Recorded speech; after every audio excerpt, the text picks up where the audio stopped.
Hello everyone, welcome to Sri Ram's IAS YouTube channel. This is your mentor Arzu Kakkar. I hope you all are doing well. Things are fine at your place. With this, let's begin with today's lecture where we'll be covering these articles in detail. Let me give you a brief about them. So यहाँ पर आज जो इस session में हम cover करने वाले हैं तो we'll talk about मिशन उत्कर्ष. कैसा मिशन है ये, why it is in news, तो वो सारी डिस्कशन होगी जैसे जैसे हम सेशन में. मैं आपको एक ब्रीफ दे देती हूँ. अच्छा, ये टॉपिक्स रहेंगे, तो जब हम उस पॉइंट पे आएंगे, उस आर्टिकल पे आएंगे, आपको चीज़ें ऑब्वियसली और ज़्यादा क्लियर होती ही जाएंगी. तो मिशन उत्कर्ष बेसिकली हम बात करेंगे, इससे जो जुड़ा हुआ है that is anaemia. Right, GS paper 2 के लिए भी आपके इंपॉर्टेंट है, हेल्थ सेक्शन से भी लिंक कर सकते हो. जीएस पेपर 2 से एक और आर्टिकल है, प्रीलिम्स के पॉइंट ऑफ व्यू तो सारे हैं ही. United Nations Conference on Trade and Development UNCTAD के बारे में पढ़ेंगे. एक्सरसाइज धर्म गार्डियन कौन से दो देशों के बीच में होती है और सिग्निफिकेंस इसका, बाकी उन दो देशों के बीच में और कौन कौन सी एक्सरसाइजेज होती हैं, वो सारा कुछ डिफेंस के पर्पज से इंपॉर्टेंट है.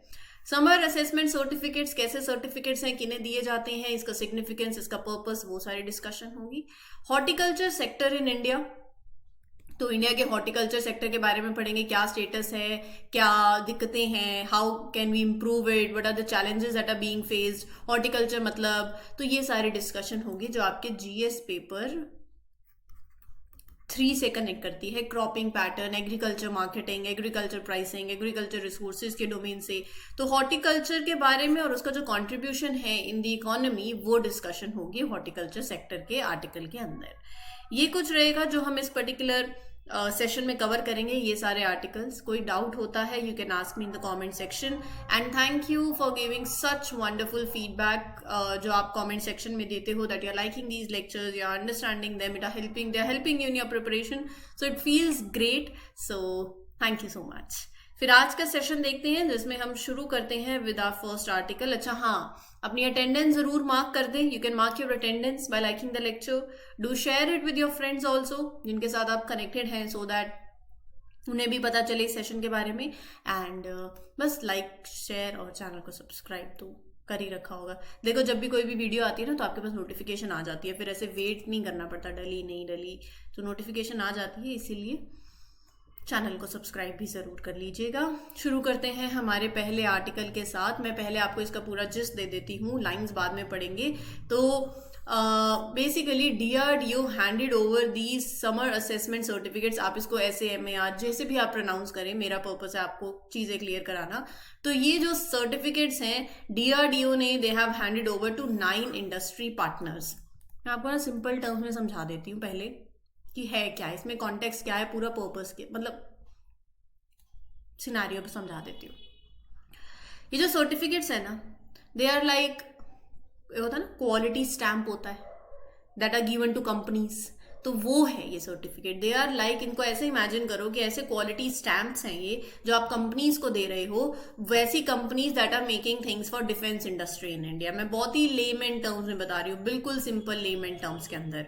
तो ना इसको आप एक रिपोर्ट कार्ड की तरह इमेजिन करो कि अच्छा, ये बताता है कि how good a company is too at making those stuff for defence, right. So इसका जो फुल फॉर्म है, इसको समर बेसिकली SAMAR, इसकी फुल फॉर्म है system for advance manufacturing assessment and rating. तो इसके बारे में अब हम पढ़ते हैं. मतलब ये देखता है, it checks out what it measures. So it measures basically, it checks कि अच्छा how a good this company is in making things for defence, जैसे वेपन्स हो गए, इक्विपमेंट्स हो गए, जो भी जितना भी हमारा इंपॉर्टेंट स्टफ रहता है.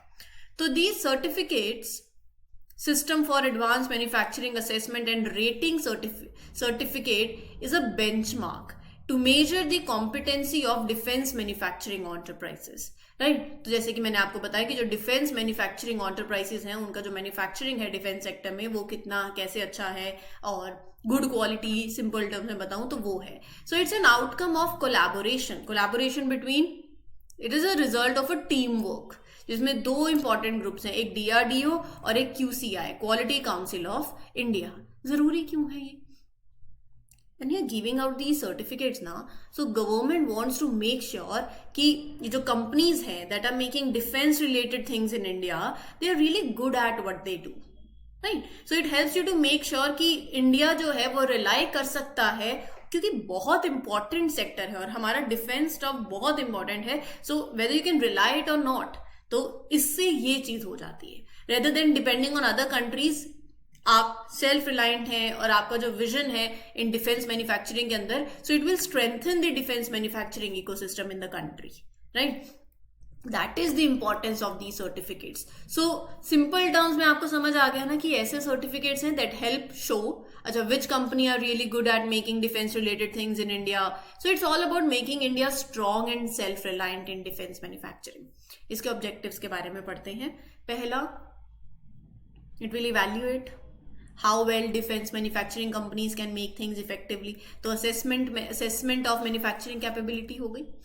दूसरा, companies can compare themselves with others, ताकि वो अपनी क्वालिटी, रिलायबिलिटी, कॉम्पिटिटिवनेस को इंप्रूव करे. तो एक बेंचमार्क परफॉर्मेंस ये सेट कर देती हैं. ठीक है. It builds a reliable list of defence manufacturers. It creates a database. So it makes it easier for the government to choose the supplier. So it creates a credible database of defense manufacturers. It helps to achieve India's goal of relying on itself for defense production. So it strengthens the defense manufacturing ecosystem. जब हमारा vision है कि हम import कम करें और India self reliant हो defence manufacturing में, तो मुझे पता है कि अच्छा ये 9 कंपनीज हैं जिन्हें ये सर्टिफिकेट मिला हुआ है. वो होता है ना, रेटिंग अच्छी होती है आपकी, हम उन पर रिलाई कर सकते हैं. तो वो बात हो गई. अगली बात है एलिजिबिलिटी की. जितनी भी डिफेंस मैन्युफैक्चरिंग कंपनीज हैं, छोटी बड़ी, they all can apply for this particular certification. और ये 2 साल के लिए वैलिड है from the date of issuance of the certificate. ये जो सर्टिफिकेशन है, so this it uses a model that is developed by QCI to assess the maturity of companies in various aspects of manufacturing, and it applies to all sizes of defense manufacturing companies, right? So it, simple terms में club करूँ तो it helps defense companies to understand how good they are at making things, improve their competitiveness. It creates a list of for the government अच्छा to choose from, and ultimately it helps India to become self-reliant in defense manufacturing. ठीक है जी. अब defence की बात हो रही है तो चलते हैं एक एक्सरसाइज पे. India and Japan kicked of 2 हफ्ते की मिलिट्री एक्सरसाइज धर्म गार्डियन. तो धर्म गार्डियन इंडिया और जापान के बीच में होने वाली एक्सरसाइज है इन राजस्थान महाजन फील्ड फायरिंग रेंज. इसमें क्या होगा, दोनों देश अपने कॉपरेशन को और ज्यादा डीप करेंगे in confronting common security challenges. Simple सी बात ये है कि ये एक्सरसाइज जो है ये हर साल होती है, और एक बार इंडिया में होती है, एक बार जापान में होती है. तो ऑल्टरनेटिवली होती है, मतलब एक साल इंडिया में हो गई, अगले साल जापान में होगी. तो इस साल कहाँ हो रही है, इंडिया में हो रही है. पिछले साल जापान में हुई तो इस साल इंडिया हो गई. ऐसे चलता है. 5th time, it is a 5th edition. So 5th edition है इस मिलिट्री एक्सरसाइज का. ऑल्टरनेटिवली होती है. मकसद क्या है, मिलिट्री कॉपरेशन 2 देशों के बीच में स्ट्रेंथन करना. So they want to get better at working together, specially जब ऐसी सिचुएशन आ जाती है जहां पर joint operations semi urban areas में जैसे रिक्वायरमेंट रहती है. तो so these are places that are not fully urban. जब मैं बात करती हूँ सेमी अर्बन एरियाज की, सेमी अर्बन एनवायरमेंट मतलब वो एरिया हो गया that are not fully urban but not entirely rural either, right. तो वो हो गया सेमी अर्बन. सो मिलिट्री कॉपरेशन को फोस्टर करना और कंबाइंड कैपेबिलिटीज को ज्यादा एनहांस करना so that you execute joint operations in semi urban environment. तो यहां पर फोकस एरिया क्या है इस एक्सरसाइज का. Soldiers will pay a lot of attention to being physically fit, planning together, practicing tactical drills as a team, learning important skills that are related to weapons and tactics, right? So this exercise would focus on high degree of physical fitness, joint planning. तो significance इसका ये है कि India और Japan can share their best practices, their best ways of doing things during tactical operations, tactics, techniques, procedures, right? So the exercise will also facilitate developing interoperability, how to work together smoothly, how you will be more compatible in terms of equipment, communication, strategies. तो जब आप साथ में काम करते हो, you're working closely, both countries they can strengthen their defense ties. तो यहाँ पर इसी के साथ साथ और भी कुछ एक्सरसाइज हैं between India and Japan. Shinyuu मैत्री एयरफोर्स एक्सरसाइज है, तो मतलब इसके अंदर दोनों देशों की एयर फोर्सेस जो हैं वो इन्वॉल्व रहती हैं। फिर उसके बाद मालाबार, ये एक मल्टीनेशनल नेवल एक्सरसाइज है जिसमें इंडिया, जापान, यूएस और ऑस्ट्रेलिया पार्टिसिपेट करते हैं। अच्छा, एयरफोर्स एक्सरसाइज मैंने बता दी, आप मुझे बताओ कि उस एक्सरसाइज का नाम नेवल एक्सरसाइज ही है जिसमें इंडिया और जापान पार्टिसिपेट करते हैं, जे से स्टार्ट होती है। So do let me know in the comment section, this is your homework today. ठीक है जी, अगले आर्टिकल पे चलते हैं। UNCTAD, let's talk about it. UNCTAD recently raised an alarm over escalating disruptions in shipping routes for global trade in a new report. यहाँ पर ना prelims के पॉइंट ऑफ व्यू से ना आपके पास पूछ लेंगे कि अच्छा ये रिपोर्ट किसके द्वारा आती है, तो मैं आपको रिपोर्ट्स भी बता दूंगी कुछ जो UNCTAD के द्वारा रिलीज करी जाती है, right. So UNCTAD is like a big support system for countries, specially उनके लिए जो अभी डेवलपिंग है still. So it helps them to understand कि अच्छा how trade works, how they can benefit from it, how to make sure कि everyone gets a fair chance to grow and develop through trade and economic activities. So UNCTAD के बारे में पढ़ते हैं जो आपके एग्जाम में पूछा जा सकता है। UNCTAD की फुल फॉर्म पहले तो आपको पता होनी चाहिए, United Nations Conference on Trade and Development, एक इंपॉर्टेंट ऑर्गेनाइजेशन है विद इन यूनाइटेड नेशंस जो कि डील करती है विद इशूज एवरीथिंग मतलब regarding trade and development around the world. 1964 के अंदर it was created by United Nations General Assembly, एक परमानेंट बॉडी है, परमानेंट इंटर गवर्नमेंटल बॉडी।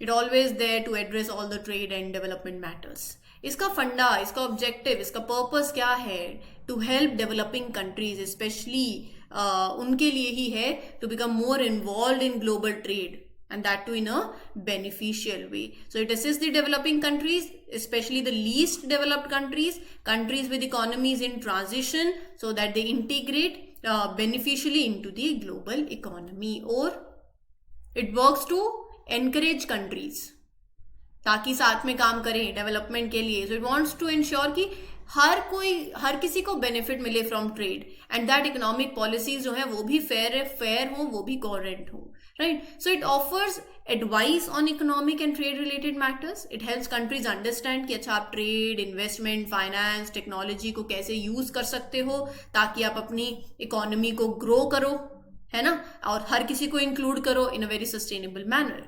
इसका हेडक्वार्टर जिनेवा स्विट्जरलैंड के अंदर है। अगर मैं इसकी मेंबरशिप की बात करूं तो 195 स्टेट्स इसके मेंबर हैं। देखो अगर आपने प्रीवियस ईयर पेपर नहीं पढ़े होते ना तो आप इसको ऐसे लाइटली ले लेते। अच्छा 195 स्टेट, चलो okay, what a big deal. Big deal है क्योंकि यूपीएससी ने प्रीवियस ईयर पेपर में मेंबर स्टेट से सवाल पूछा हुआ है,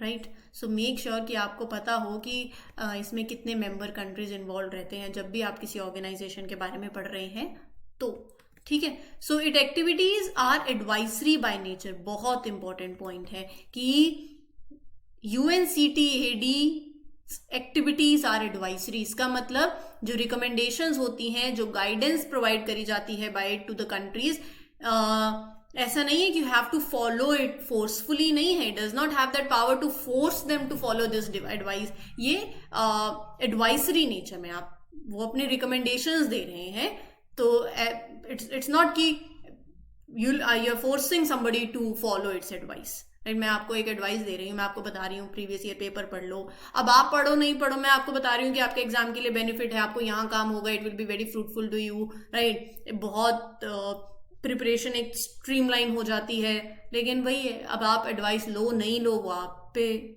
मैटर करता है। हम तो आपके अच्छे के लिए बोलते हैं, तो वैसा ही है कि इनकी जो एडवाइसेस हैं that are advisory in nature, right. So it's advisory by nature, इसकी activities are advisory by nature.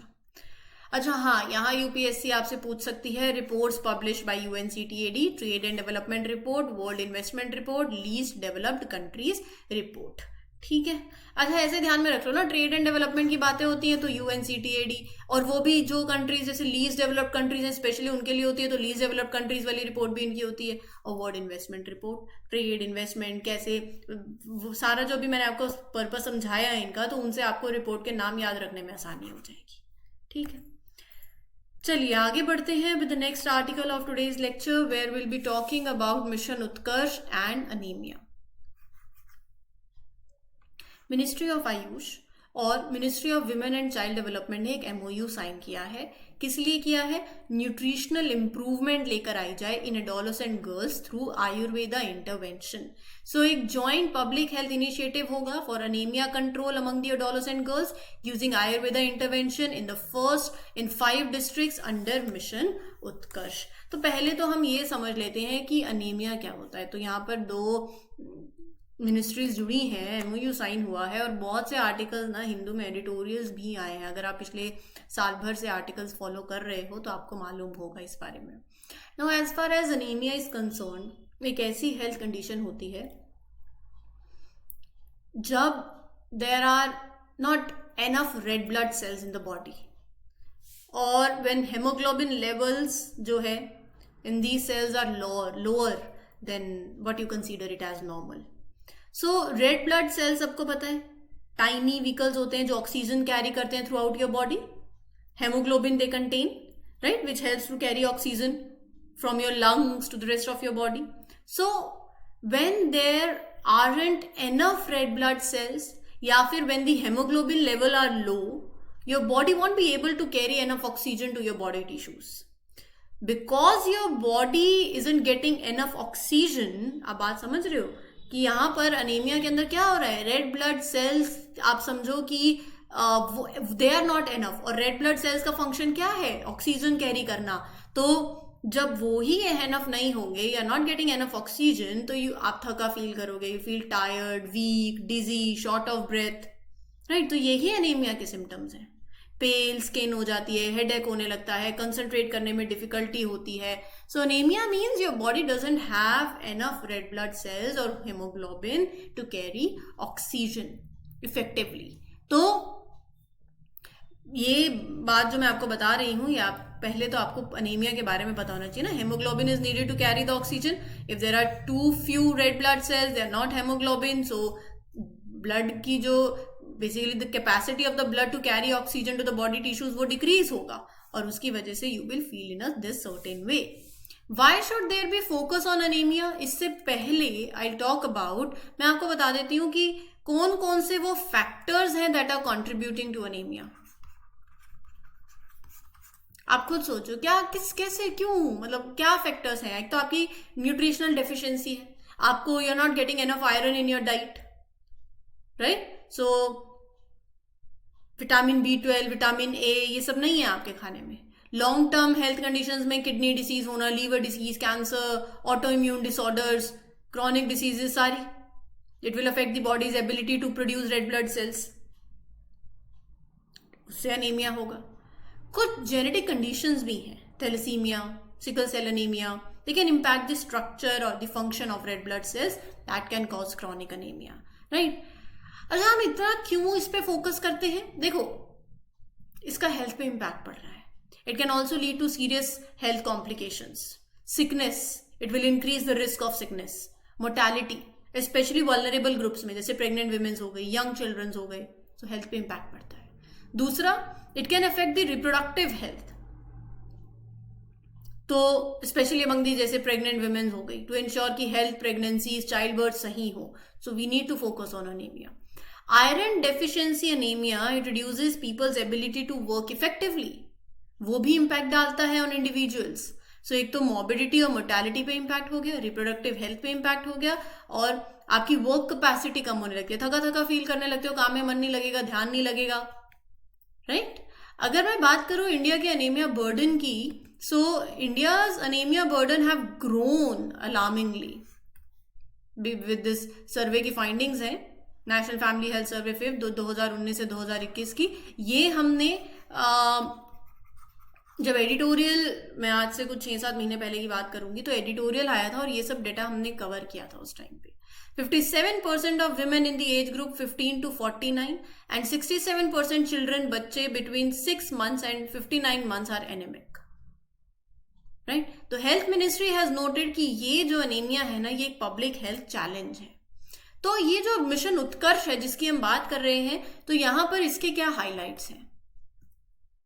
Indian government ने ये मिशन उत्कर्ष लॉन्च किया अनीमिया को एड्रेस करने के लिए, पर्टिकुलरली जो 14 से 18 साल के एडोलेसेंट गर्ल्स हैं उनके बीच में। इसमें 15 सेंट्रल मिनिस्ट्रीज या डिपार्टमेंट्स लगा लो, दे विल वर्क टुगेदर ताकि इस इनिशिएटिव को इम्प्लीमेंट करें इफेक्टिवली। इनिशियली टारगेट कर रहा है 5 एस्पिरेशनल डिस्ट्रिक्ट्स पे, राइट, जो जहां पॉवर्टी है, इंफ्रास्ट्रक्चर लैक है, लिमिटेड एक्सेस है टू द सर्विसेज। तो जब मैं 5 की बात कर रही हूं तो वो 5 कौन कौन से हैं वो भी आपको मालूम होना चाहिए। आसाम का डुबरी, छत्तीसगढ़, झारखंड और महाराष्ट्र, राजस्थान का धौलपुर, तो ये कुछ जगहें हैं। पायलट प्रोजेक्ट है अभी, और ये इनिशिएटिव टारगेट कर रहा है कि अपने को न्यूट्रिशन इंप्रूव करना है किसका, अमंग दी एडोलेसेंट गर्ल्स, जिसमें अभी टारगेट है 95,000 एडोलेसेंट गर्ल्स का in this anaemia prone districts. ठीक है जी, कोई डाउट हो तो still you can ask me in the comment section. इसी के साथ मैं पढ़ रही हूँ अगले आर्टिकल पे, जिसमें इंडिया ने विटनेस किया है a significant shift in the dietary preferences. So वो ये है कि there is a growing emphasis on nutrition security rather than mere calorie intake. Horticulture जो है ना, तो यहां पर to meet this evolving dietary needs of the population, horticulture farming जो हो रही है, it is experiencing an upsurge across the nation. अब हॉर्टिकल्चर एक वो ब्रांच है एग्रीकल्चर की जो फोकस करती है on growing plants that are directly use by people for various purposes, food, medicine, making surroundings look beautiful, right, that is what horticulture is. It involves growing plants like vegetables, fruits, flowers, herbs, ornamental plants, right? So, India का horticulture sector जो है उसका देखते हैं क्या state है। Second largest producer है India fruits और वेजिटेबल्स का। इंडिया का हॉर्टिकल्चर सेक्टर कंट्रीब्यूट करता है 33% to the agricultural gross value added, एक सिग्निफिकेंट कंट्रीब्यूशन है। अभी India currently 320.48 million tonnes produce कर रहा है, about this much number of horticulture produce है, and which has surpass the food grain production also. तो हॉर्टिकल्चर क्रॉप्स की productivity is much higher as compare to the productivity of food grains. So मतलब horticulture crops की productivity बढ़ी है bye 38.5%। ये आपके सारा डाटा आपके एग्जाम के लिए इंपॉर्टेंट है। FAO के हिसाब से India leads in the production of ginger and ओकरा एंड जैसे बनाना, मैंगोज, पपाया, इनकी प्रोडक्शन में। अगर एक्सपोर्ट की बात करूं, India is rank 14th in vegetable, 23rd in fruit, and इस शेयर जो है ग्लोबल हॉर्टिकल्चर मार्केट में इट इज 1%। 15 से 20% फ्रूट्स और वेजिटेबल इंडिया के अंदर they are wasted along the supply chain और at customer level, जिसकी वजह से it is contributing to greenhouse gas emissions also। तो हॉर्टिकल्चर चैलेंज जो है सेक्टर जो है ये अभी करंटली क्या क्या चैलेंजेस फेस कर रहा है। पहला तो क्लाइमेट चेंज वल्नरेबिलिटी, जो टेम्परेचर और रेनफॉल में अनप्रिडिक्टेबल चेंजेस हो रहे हैं ना, उसकी वजह से it is affecting the growth of these crops, जैसे फ्रीक्वेंटली ड्रॉट आना, फ्लड्स आना, साइक्लोन आना, तो उसकी वजह से क्रॉप की प्रोडक्शन और क्रॉप की क्वालिटी रिड्यूस हो रही है। दूसरा वाटर मैनेजमेंट इश्यूज हैं, क्योंकि excessive use of ground water और insufficient efficient irrigation methods it will lead to water depletion, water scarcity, right. Pest और diseases they become more resistant to traditional pesticides, तो वहां पर ये जो इन्वेजिव पेस्ट और डिसीजेस हैं जैसे desert locust, it threaten the horticulture crops. तो मोर मॉनिटरिंग और कंट्रोल एफर्ट्स चाहिए हमें। ये जो दिक्कतें आती है ना, यही इसी पे ही आपका सॉल्यूशन बनता है, वे फॉरवर्ड बनता है। स्टोरेज फैसिलिटीज प्रॉपर नहीं है, जिसकी वजह से हार्वेस्टेड क्रॉप की स्पॉइलेज होती है, मार्केट वैल्यू रिड्यूस होती है, कोल्ड स्टोरेज इनसफिशिएंट है, ट्रांसपोर्टेशन नेटवर्क में चैलेंजेस हैं, जिससे कि ये जो पेरिशेबल क्रॉप्स हैं it leads to spoilage of that before ये मार्केट में रीच करे। तो फिर इंप्रूवमेंट क्या है? क्लाइमेट वाली दिक्कत है तो क्लाइमेट स्मार्ट प्रैक्टिसेस लेकर आओ। वाटर मैनेजमेंट वाली दिक्कत है तो मेक श्योर कि ऐसी टेक्निक्स हो जैसे ड्रिप इरिगेशन हो गया, रेन वाटर हार्वेस्टिंग हो गया, right, water pricing, watershed management. Pest and disease वाली मैनेजमेंट, तो फार्मर्स को एनकरेज करो कि pest integrated pest and disease management practices use करें, जिसके अंदर आप नेचुरल प्रीडेटर्स यूज करो and minimise the pesticide use. फिर वो अपनी ट्रांसपोर्टेशन वाली दिक्कत थी, कोल्ड स्टोरेज फैसिलिटीज को अपग्रेड करो, ट्रांसपोर्टेशन नेटवर्क्स को सही करो ताकि लॉस कम हो और मार्केट एक्सेस इंप्रूव हो, राइट। और ट्रेनिंग फार्मर्स को दो on modern farming techniques, market oriented practices, research institutions के साथ कोलैबोरेशन करें, एग्रीकल्चर एक्सटेंशन एजेंसीज के साथ, where you share your knowledge and more innovation in the horticulture sector, right. So this was the whole lecture. उम्मीद करती हूँ आपको session clear हो गया हो. स्टिल कोई doubt you can ask me in the comment section. This is your mentor Aarzoo Kakkar signing off. Happy learning everyone. All the best. Take care. Thank you.